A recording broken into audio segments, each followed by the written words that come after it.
Like Star Wars movies, the best video topics come in trilogies, and this is the third round of one of my very favorites.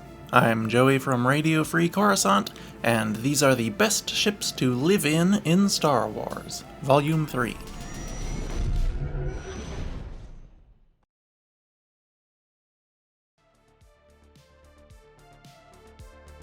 Taylander Shuttle. First up is the Gallifrey Yard's Taylander Shuttle. I recently covered this ship as being one of the best ships for politicians in Star Wars, but it should be one of the best ships for ordinary civilians as well.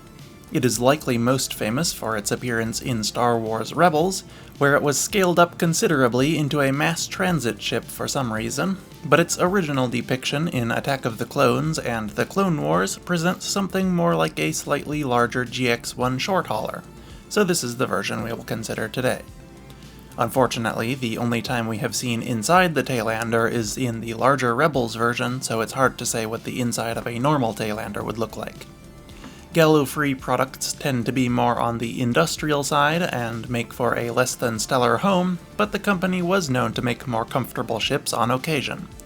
The Maka Ikai L4000 transport, for example, was intended to be a freighter for wealthy merchants, and as such focused more on comfort than carrying capacity, so it stands to reason that Gallifrey would be capable of making a comfortable shuttle as well. You would probably want to spruce the place up a bit, but generally speaking, I don't think you would need to do too much work to convert this shuttle into a home. The Taylander shuttle measured 43.5 meters long by about 19 wide and 11 tall. Its top speed was 950 kilometers per hour, and it had a Class 2 hyperdrive. It likely required a crew of 1 to 3, and could carry an unknown number of passengers, probably around 20 to 30. The Taylander was also used as a freighter occasionally, and as such could probably carry around 20 tons of cargo with passengers, or 50 tons without. Its price is unknown as well, but it would probably be around 95,000 credits new, or 40,000 used. Horizon-class yacht. For a slightly larger and more luxurious place to live, you could consider the Soro-Sub Horizon-class Star Yacht.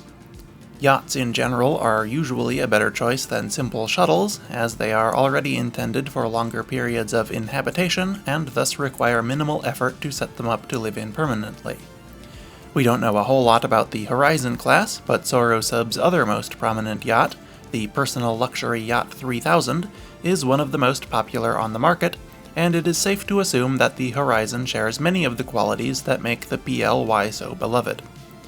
The Horizon featured a large observation deck towards the top of the ship with numerous windows for sightseeing, a small starfighter-style cockpit designed to minimize the amount of internal volume taken up by this space, and a shuttle bay somewhere on the ship, presumably at the rear, to host a starfighter or light shuttle of your own or to use as parking space for your guests. If you're looking for a yacht to call home and don't want to settle for one of the most common models, the Horizon could be the ship for you, delivering a comfortable home without being excessively fancy or expensive. The Horizon measured 55 meters long by about 34.7 meters wide and 16.5 meters tall. It had a top atmospheric speed of 1,000 kilometers per hour and an incredibly rare Class 0.5 hyperdrive. Though I'm not convinced that this was a feature of a stock Horizon. It's more likely that it had a Class 1, and the Class 0.5 was an upgrade to the most famous Horizon yacht, Mara Jade's Jade Shadow. The ship was unarmed by default, but it was not uncommon to see Horizons with 2 laser cannons, and the Jade Shadow even had a proton torpedo launcher. The ship was also equipped with a tractor beam to assist with docking.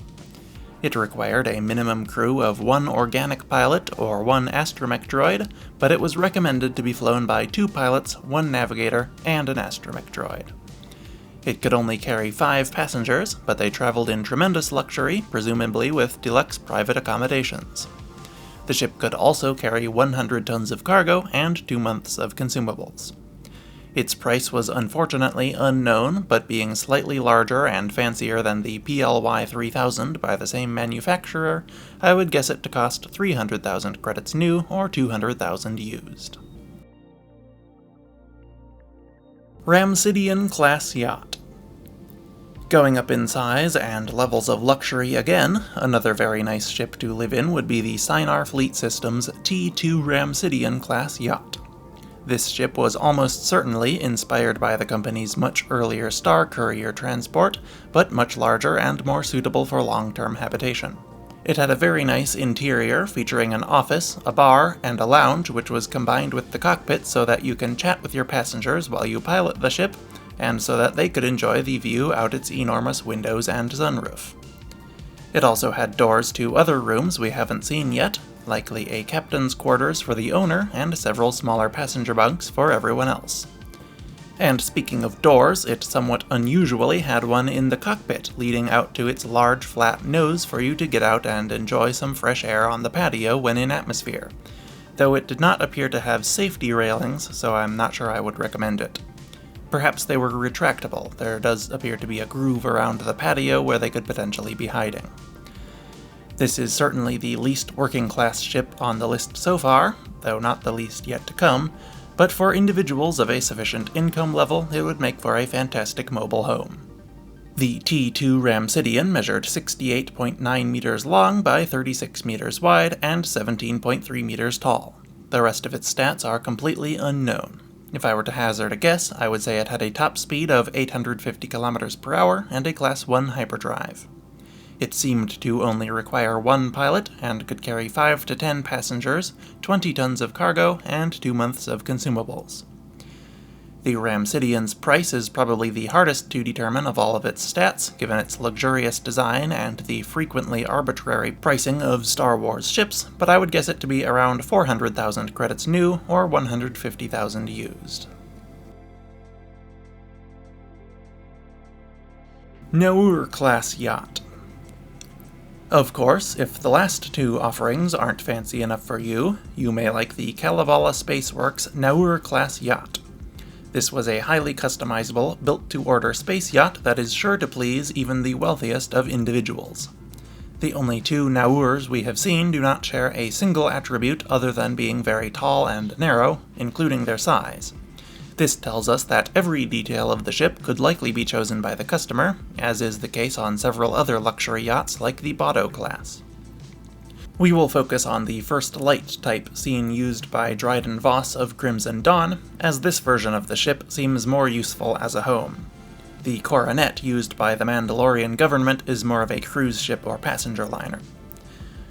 The First Light was clad in black and gold and outfitted with luxurious lounges, kitchens, and passenger quarters, with Voss's personal residence and office at the very top. All of these amenities were connected by an elevator at the front of the ship. You could order your Nau'ur with this layout, or with a large Starliner section at the top, or probably whatever other configuration suits your needs. It would make a good home for just one wealthy individual, like Dryden Voss, or could be split up into dozens of apartments and shared between many. The Nau'ur's specifications depend entirely on your specific configuration. It could be up to at least 216 meters tall, but the First Light type Nau'ur that we are focusing on came in at only 153 meters tall by about 18 meters wide and 41 meters long. Its top atmospheric speed was unknown, but likely around 750 kilometers per hour, and it had a Class 2 hyperdrive. The ship was armed with 2 retractable quad laser cannon turrets. It required a flight crew of just 1 pilot, 1 co-pilot, 1 engineer, and 2 gunners, as well as numerous service crew such as stewards, chefs, and bodyguards. The Coronet type had 75 total crew, but the smaller First Light type probably had closer to 20. And of course, the First Light type Nau'ur could carry 40 passengers, 6 months of consumables, and probably around 20 tons of cargo. The ship came in at a shockingly affordable price of 850,000 credits, an incredible bargain for its size and luxurious trappings when similarly sized ships tend to be over 1,000,000 credits. VCX 100. And finally, one of the best possible ships to live in Star Wars is the Corellian Engineering Corporation VCX 100 Light Freighter. One of the largest ships to be considered a light freighter, the VCX 100 was outfitted with some of the best living quarters of any of its brethren. It had several separate sleeping quarters for its crew and passengers, as well as a common room with seating and a holotable, a galley for preparing food, and huge cargo bays that could be converted into other living spaces unless you would like to take up freight shipping to make some money. The ship's cockpit was connected to a Chin laser turret, with an enormous front window that you could probably turn into an observation lounge if you don't expect to need to defend yourself. And it also had a dorsal docking bay for a VCX series auxiliary shuttle or similarly sized ship. It was one of the greatest civilian freighters on the market, and would make for a fantastic home for individuals or families. The VCX 100 measured 43.7 meters long by 33.84 wide and 13.26 tall. It had a top atmospheric speed of 1,025 kilometers per hour and a Class II hyperdrive. The ship was decently well armed for a light freighter with 2 dual laser cannon turrets and an embarked auxiliary starfighter. It required a crew of 4, 1 pilot, 1 co-pilot and engineer, and 2 gunners, though it could be flown by as little as 1 pilot and 1 astromech droid if necessary. It could also carry 6 passengers and 1 month of consumables. Its cargo capacity was maddeningly unknown, but I would guess it to be around 200 tons based on the ship's size. Finally, it came in at a fairly respectable cost of 155,000 credits new, or probably around 80,000 used, making it not only one of the most affordable ships on today's list, but also the best bang for your buck by far. And those are 5 more of the best ships to live in Star Wars. Please let me know which one you would most like to live in, or what you would have chosen instead, in the comments. Subscribe to the channel as well, and check out the previous 2 installments for 10 more recommendations. But anyway, thank you for watching, and I will see you next week. RFC, out.